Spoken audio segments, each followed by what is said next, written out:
Só Deus resgata Israel. Mas agora, assim diz o Senhor, que te criou, ó Jacó, e que te formou, ó Israel.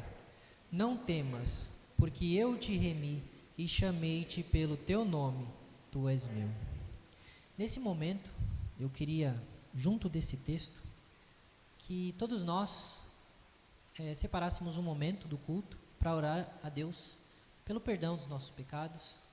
Então eu vou pedir para que a igreja ore silenciosamente agora pelo perdão.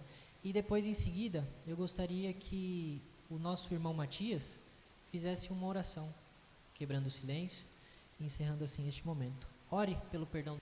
Mais uma vez, vamos para o nosso texto de hoje. Vamos meditar em Romanos, capítulo 11.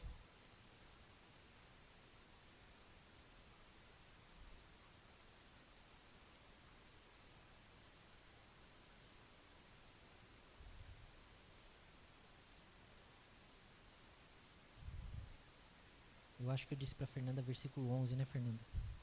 É do 7 ao 24, mas não tem problema. Romanos 11, do versículo 7 até o 24. Tem bastante texto. Eu quero ler também junto com os irmãos, junto com as irmãs. Eu leio os ímpares, os irmãos leem os pares. Romanos 11, do versículo 7 até o versículo 24. Diz assim: Que diremos, pois? O que Israel busca, isso não conseguiu, mas a eleição o alcançou, e os mais foram endurecidos, como está escrito. Deus lhe deu espírito de entorpecimento, olhou para os ouvidos para ouvir, até o dia de hoje. E diz Davi: Torne-se-lhes a mesa em laço, e armadilha em tropeço e punição. Escureçam-lhes os olhos para que não vejam, e fiquem para sempre encurvadas as suas costas. Pergunto, pois, porventura tropeçaram para que caíssem? De modo nenhum. Mas pela sua transgressão veio a salvação aos gentios, para pô-los em ciúmes. Ora, se as transgressões deles redundou em riqueza para o mundo, e o seu abatimento em riquezas para os gentios, quanto mais a sua plenitude. Dirijo-me a vós outros que sois gentios, visto, pois, que eu sou apóstolo dos gentios, glorifico o meu ministério. Para ver se de algum modo posso incitar a emanação do meu povo e salvar algum deles. Porque se o fato de terem sido eles rejeitados trouxe reconciliação ao mundo, que será o seu restabelecimento senão vida dentre os mortos? E se forem santas as primícias da massa, igualmente será a sua totalidade. Se for santa a raiz, também os ramos serão. Se, porém, alguns dos ramos foram quebrados, e tu, sendo oliveira brava, foste enxertado em meio deles, e te tornaste participante da raiz e da seiva da oliveira? Não te glories contra os ramos, porém, se te glorias, sabe que não és tu que sustenta a raiz, mas a raiz a ti. Dirás, pois, alguns ramos foram quebrados para que eu fosse enxertado. Bem, pela sua incredulidade foram quebrados. Tu, porém, mediante a fé, está firme. Não te consobedeças, mas teme. Porque se Deus não poupou os ramos naturais, também não te poupará. Considerai, pois, a bondade e a serenidade de Deus, para que os que caíram, serenidade, mas para contigo, a bondade de Deus, se nela permaneceres. De outra sorte, também tu serás cortado. Eles também, se não permanecerem na incredulidade, serão enxertados, pois Deus é poderoso para os enxertar de novo. Pois, se fosses cortados daqui por natureza, era oliveira brava, e contra a natureza, enxertado em boa oliveira, tanto mais não serão enxertados na sua própria oliveira, aqueles que não são ramos naturais. Amém. Oremos mais uma vez. Senhor nosso Deus, Pai, neste momento, venha falar conosco, Senhor, através da Tua palavra. Que neste momento possamos ouvir a Tua voz, que neste momento possamos abrir os nossos corações e a nossa mente para entender aquilo que o Senhor tem preparado para nós, Pai. Não endureça os nossos corações, mas que nós possamos receber a Tua mensagem, que ela gere frutos em nossa vida, que nós possamos, de fato, Senhor, receber aquilo que Tu tens para nós. Obrigado, Senhor. Usa-me, apesar das minhas limitações, e que a Tua igreja seja abençoada pela Tua mensagem, para a honra e glória do Teu santo nome. Em nome de Jesus. Amém. Voltando mais uma vez, estou eu aqui em Romanos. Já deu até saudade, né? Fazia tempo que a gente não lia Romanos. Mas vamos continuar a série de leituras da carta aos Romanos.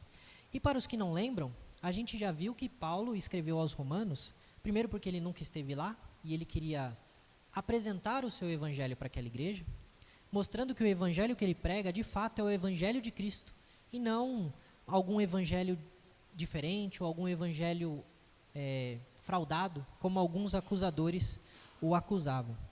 E Paulo ele vem tratando, desde o capítulo 9, dos eleitos de Deus. Porque, anteriormente a isso, Paulo disse que a salvação, o presente de Deus, não pode ser perdido. Porém, o leitor, obviamente, ao olhar a situação de Israel, diria: como não pode ser perdido se o próprio povo judeu rejeitou o Messias? Eles perderam a oportunidade da salvação.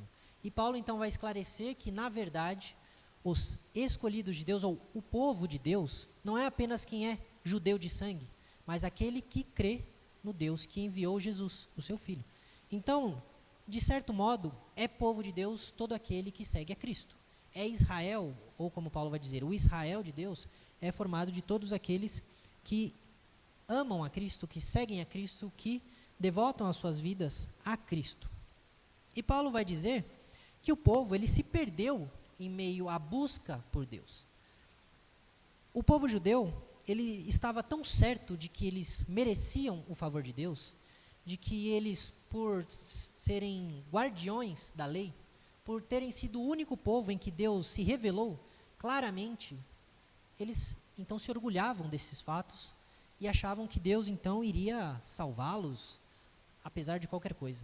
É como se eu dissesse que porque eu sou filho de pais crentes, eu então mereço o favor de Deus. E Deus com certeza irá me salvar, porque meu pai e a minha mãe, os meus avós, todos eles são cristãos.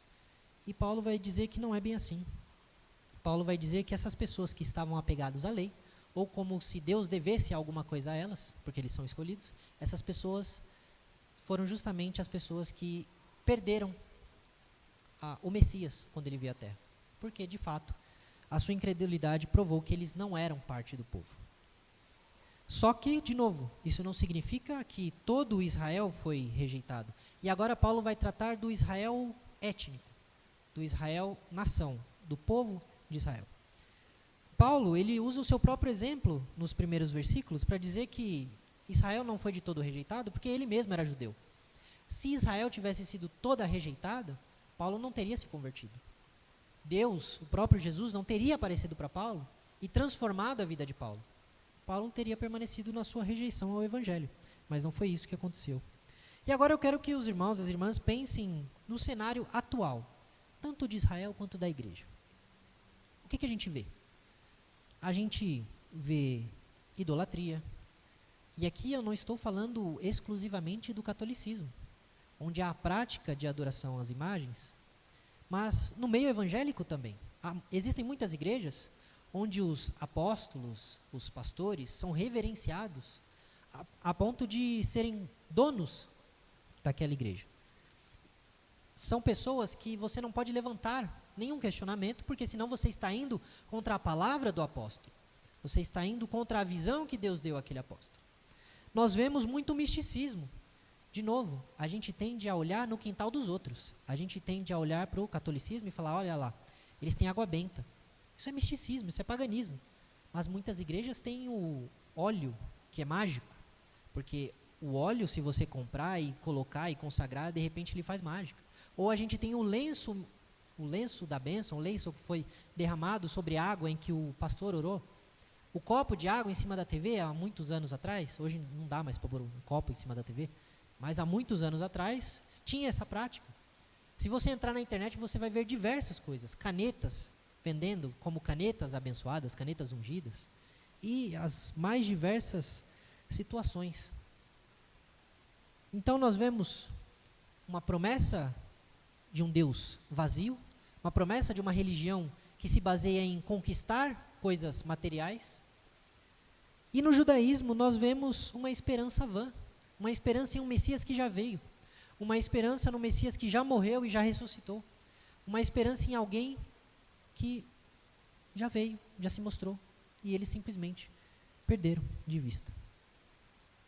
Em ambos os casos, tanto o que Israel buscava, quanto o que a igreja busca, nenhum deles, por mais que guardassem as suas tradições, por mais que guardassem os seus costumes, nenhum deles alcançou o favor de Deus. Todos eles se desviaram. Ambos buscavam a plenitude de Deus, a graça de Deus, o favor de Deus, mas eles não tiveram isso. E por que eles não tiveram isso? Porque os seus corações não estavam voltados a Deus. Estavam voltados às suas tradições, aos seus ensinamentos, à sua própria religiosidade, mas não estavam voltados a Deus. Enquanto o ser humano buscou a salvação nas suas obras, no quanto ele faz para Deus, no quanto ele realiza para Deus, ele só encontrou perdição.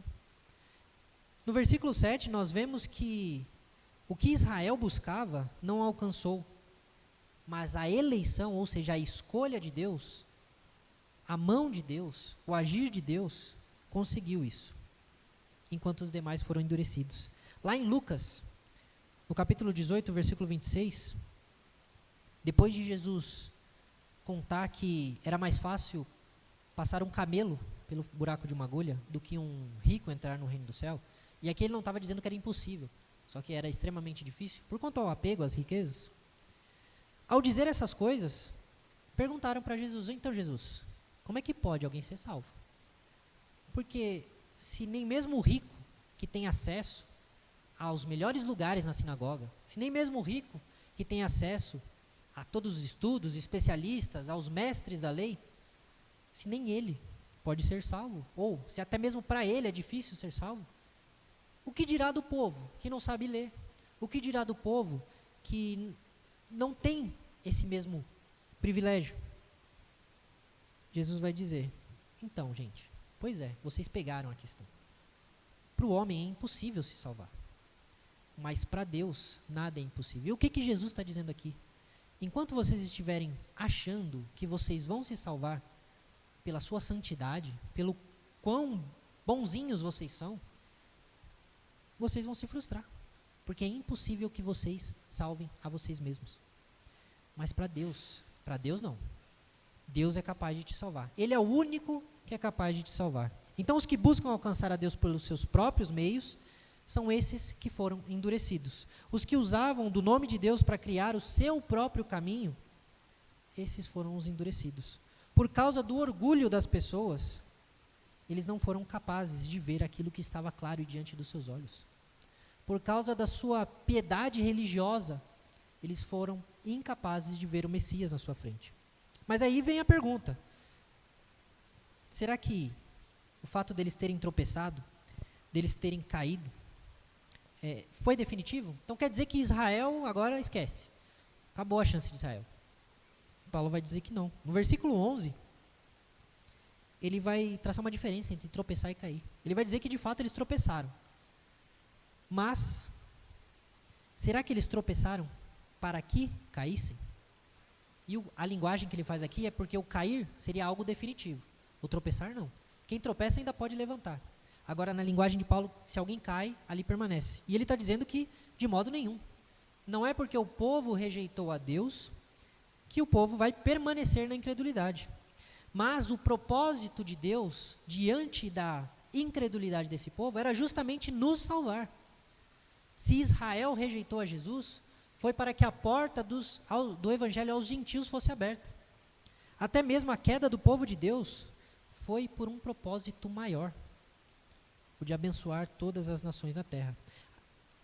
Quem aqui lembra aquela promessa que Deus fez a Abraão? Lá no meio do livro de Gênesis, uma das promessas que Deus fez, além de dar a terra, foi de que através dele e da descendência dele, seria bendita todas as nações da terra. E aí eu pergunto, quantas vezes na Bíblia, no Antigo Testamento, você vê algum judeu evangelizando alguém de outra nação? Quantas vezes será? Eu só vi uma, o caso de Jonas. Só que Jonas não vai por vontade própria. Ele vai porque foi forçado. Então aquilo que Deus prometeu para Abraão, abençoar todas as nações, levar a revelação de Deus aos perdidos, aquilo só foi cumprido porque Jesus veio romper a barreira entre o ser humano e Deus. Porque se a barreira permanecesse, os gentios permaneceriam na sua cegueira. Então o tropeço deles, do povo de Israel, veio para que a gente fosse levantado. Assim como a queda de José aconteceu para que ele salvasse a sua família. E é muito importante entender que Paulo está fazendo uma generalização do povo, mas ele não está tratando do judeu especificamente. E isso é um ponto importante, porque a má compreensão do que Paulo está dizendo aqui gerou perseguição ao povo judeu. O que Paulo está dizendo é que Israel não foi de todo rejeitado por Deus, porque Deus sempre preserva uns poucos para si. O povo judeu não foi rejeitado porque é judeu, mas porque endureceu o seu coração, porque rejeitaram a salvação do Messias. Em Deuteronômio 32, versículos 20 e 21, Deus vai dizer que ele esconderia o rosto do povo. E ele diz: verei qual será o seu fim, porque são uma geração perversa, filhos em quem não há lealdade. Provocaram ciúmes em mim com aquilo que não é Deus, com seus ídolos me provocaram a ira. Portanto, provocarei ciúmes neles com aqueles que não é povo, ou com aquele que não é povo. Com uma nação tola, os despertarei a ira. Deus está dizendo assim, esse povo que se orgulha de ser chamado povo de Deus, esse povo que bate no peito para dizer, eu sou filho de Deus, eu sou salvo, esse povo me rejeitou porque escolheu os seus próprios ídolos. Eles criaram um Deus, segundo a sua imagem e semelhança. Adoraram outros deuses, esqueceram-se do seu Criador, mas porque eles iam todos os dias no templo, ou toda semana no templo, eles achavam que estava tudo bem. Chegou um momento da história de Israel, que no mesmo templo havia o altar para Deus e o altar para sacrifícios pagãos, dentro do templo. E eles achavam que estava tudo bem. Eles achavam que se eles fossem na igreja domingo após domingo, então eles poderiam viver uma vida do jeito que eles quisessem. Porque no domingo, quando o sacerdote fizesse o sacrifício, ou no sábado, eles então seriam perdoados. Mas não é assim que funciona. O externo, o exterior, o comportamento, a nossa religião, ela só é verdadeira se ela for um reflexo da nossa conversão do coração. E Paulo vai dizer que Deus fez isso para gerar ciúmes no povo. Mas como assim ciúmes? Do mesmo jeito que alguém que se vê sendo rejeitado por falta de empenho na relação, imagine um casal, onde um dos dois começa a dar pouca importância para o relacionamento. Trata o outro de qualquer forma, não dá muito tempo, não dá muita atenção. Então, logicamente, a relação vai se esfriando. Né? E a outra parte que está sendo rejeitada, ela então simplesmente passa a não dar mais atenção. Simplesmente termina com aquilo. Acabou. E aí vai viver a sua vida. A parte que estava causando esse desconforto, então começa a se sentir enciumado. Por quê? A pessoa está seguindo a sua vida sem mim? Como assim? O povo de Israel, de repente, poderia olhar para os gentios, como assim esse povo está sendo salvo? Como assim Deus está agindo no meio desse povo? Como assim Deus, que antes agia somente no nosso meio, agora está salvando essa gente? Essa era a intenção, esse é o ciúmes que Paulo está falando. Se o pecado do povo escolhido resultou em bênção para o resto do mundo, se o pecado deles, se a rejeição deles foi com o propósito de nos abençoar, foi para que nós pudéssemos ser reconectados a Deus. Então esse ciúme que Deus quer causar nele pode se resultar em algo ainda maior. E essa é a esperança de Paulo. O propósito maior do Pai em tudo isso é a salvação final do povo judeu, para que eles se juntem também com os gentios. Porque se antes eles se afastavam daqueles que não eram judeus, se achavam superiores, agora Deus quer fazer aquilo que ele prometeu a Abraão: juntar judeu, juntar gentil. Porque em Cristo não há mais separação, não há divisão, como nunca deveria ter havido. Em Cristo todos somos filhos de Deus. Irmãos, todos somos co-herdeiros de Cristo. No momento, o verdadeiro Israel contém muito poucos judeus que são, de fato, cristãos. Mas Paulo parece dar a entender que o futuro é glorioso e será alcançado a partir da plenitude dos judeus, como ele chama. Então, ele vai se dirigir especificamente a nós, dos versos 13 a 14. Ele vai dizer que uma parte importante do seu ministério é justamente isso: é ministrar aos gentios para que Israel também seja salvo. Para que através do exemplo da igreja de Cristo, Israel se converta. E agora Paulo vai fazer uma comparação, no versículo 12, de menos para mais, do menor ao maior. Se Deus então traz vida a partir da morte do seu povo, quanto mais vida e luz ele não pode trazer a partir da vida do seu povo. E é algo semelhante ao exílio, quando Deus fez com que o seu povo capturado fosse trazido de volta. O propósito do exílio do povo de Israel foi justamente para que o povo se arrependesse e clamasse a Deus. E Deus já, de antemão, disse: eu os ouvirei. Depois de 70 anos, eu os trarei de volta. E aqui, Paulo usa duas metáforas. A primeira metáfora que Paulo vai usar vem de Números 15, 17 a 21. Quando, depois de entrar na terra prometida, o povo de Deus, os israelitas, começaram a pegar as primícias da massa que era usada para assar o pão deles e oferecer isso a Deus, Paulo diz que a partir dessas primícias, todo o resto da massa que eles não ofereciam a Deus, ficava sagrado. E isso também fazia parte da tradição rabínica, da lógica dos rabinos. A partir de um ponto que você oferecia a Deus, vamos pegar nosso exemplo prático aqui, o dízimo.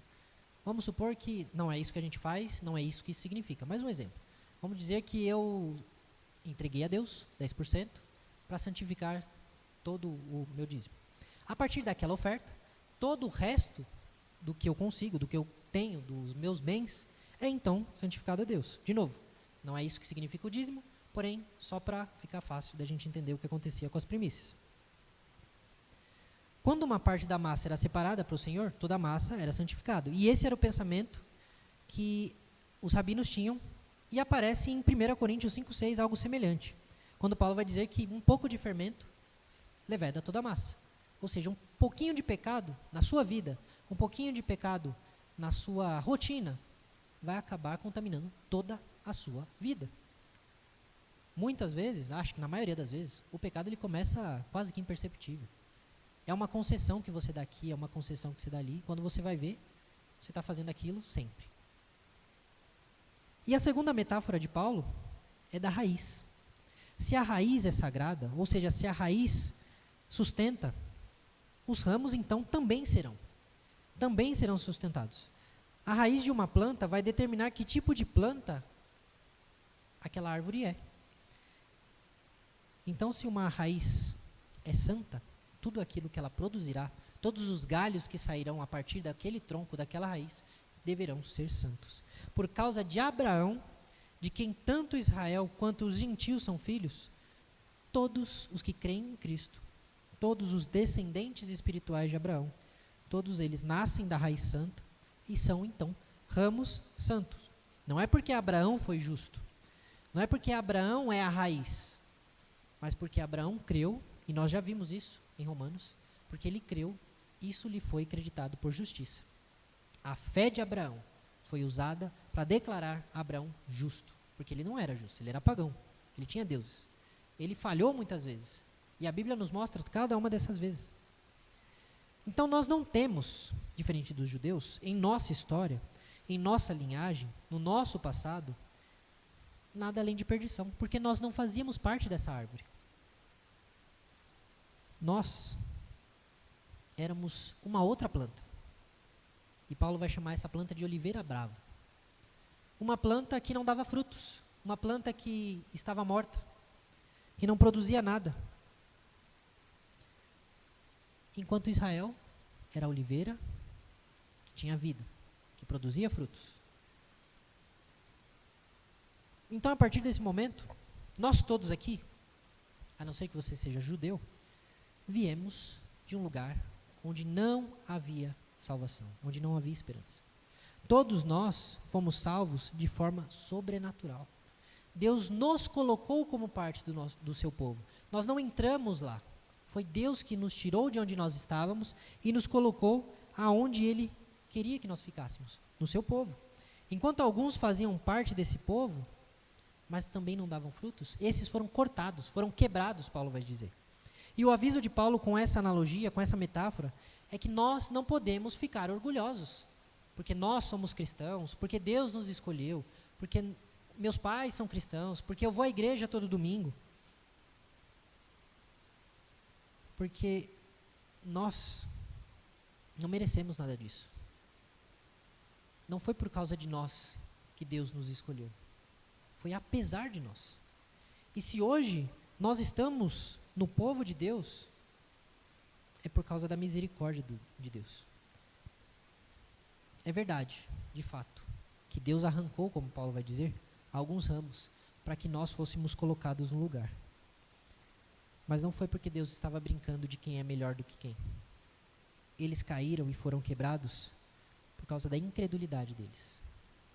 E aí vem o nosso questionamento. Será que eu sou incrédulo? Ah, não, eu acredito em Deus. Eu vou na igreja. Eu acredito em Jesus Cristo. Será mesmo? Quando nós enfrentamos um problema, nós confiamos que aquele problema está nas mãos de Deus? Que Deus vai nos ajudar a resolver aquilo? Ou a gente se desespera? Ou a gente simplesmente fica sem chão? Será que quando algo de ruim acontece nas nossas vidas, a gente está tranquilo porque Deus está no controle? Ou a gente desaba, chora, pede misericórdia e acha que está tudo perdido e agora acabou? Então, aqueles que foram quebrados por causa da sua incredulidade. E isso deveria ser motivo não de orgulho. Ó, tá vendo? O judeu saiu para que eu pudesse entrar. Não. Isso deve ser motivo de temor. Porque se Deus não poupou os ramos naturais, também não poupará a gente.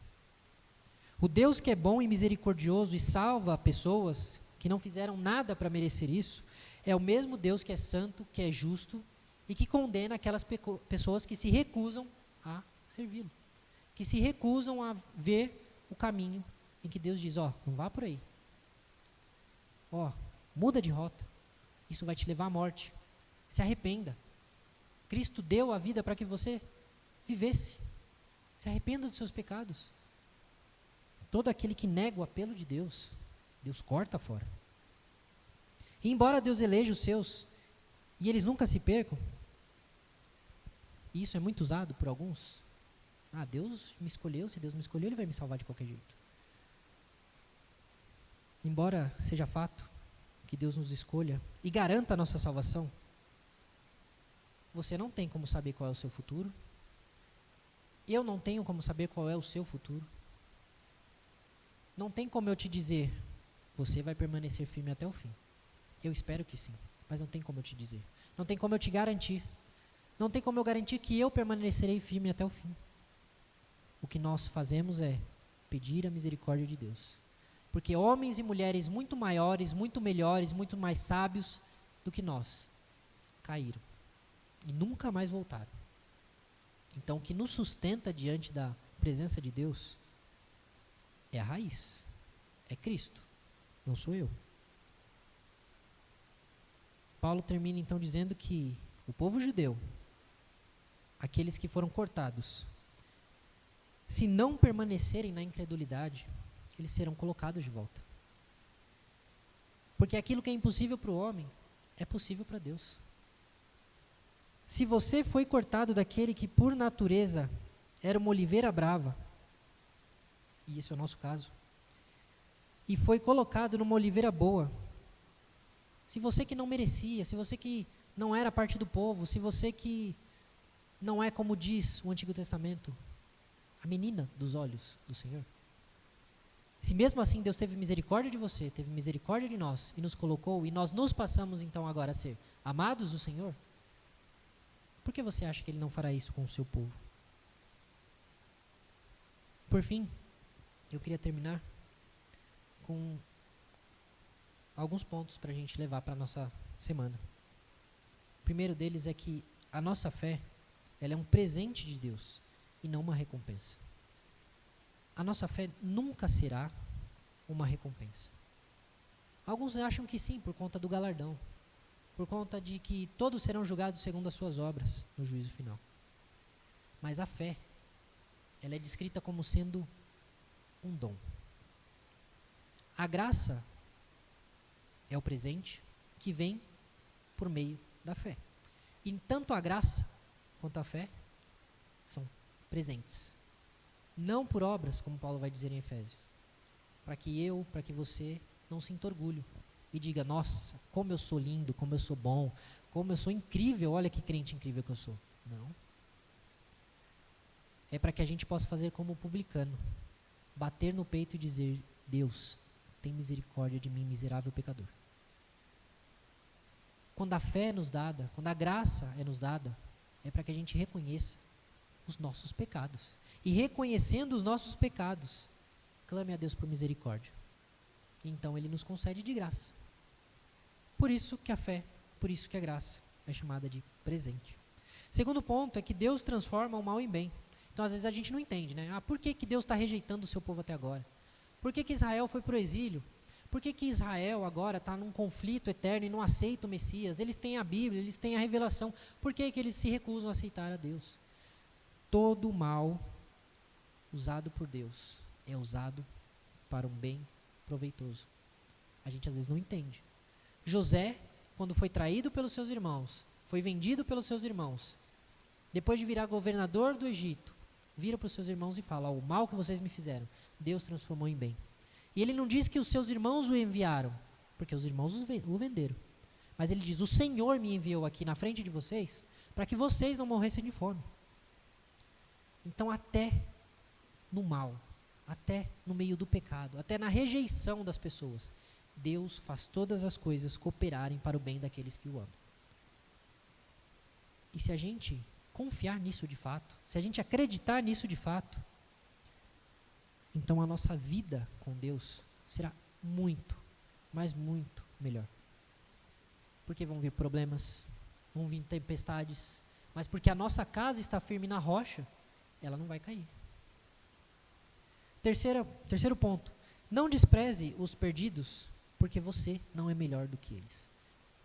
Eu já vi alguns pastores, alguns pregadores, falarem dos não crentes, dos não cristãos, com soberba, como se eles fossem melhores do que aqueles que não creem em Cristo.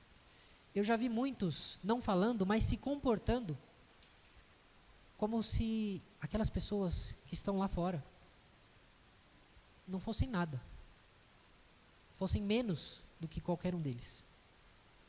Isso não é verdade. Os perdidos, eles são tão importantes quanto nós. Eles são tão ruins quanto nós. E tão bons quanto nós também. Porque antes nós estávamos lá. Antes nós éramos os que rejeitavam a Deus. Antes nós éramos os que ouviam isso aqui, liam esse livro e falavam, isso aí é mó besteira, não há nada a ver. Que papo chato, que coisa esquisita, isso não é para mim. Nós éramos essas pessoas, nós éramos os incrédulos. Ninguém nasceu salvo.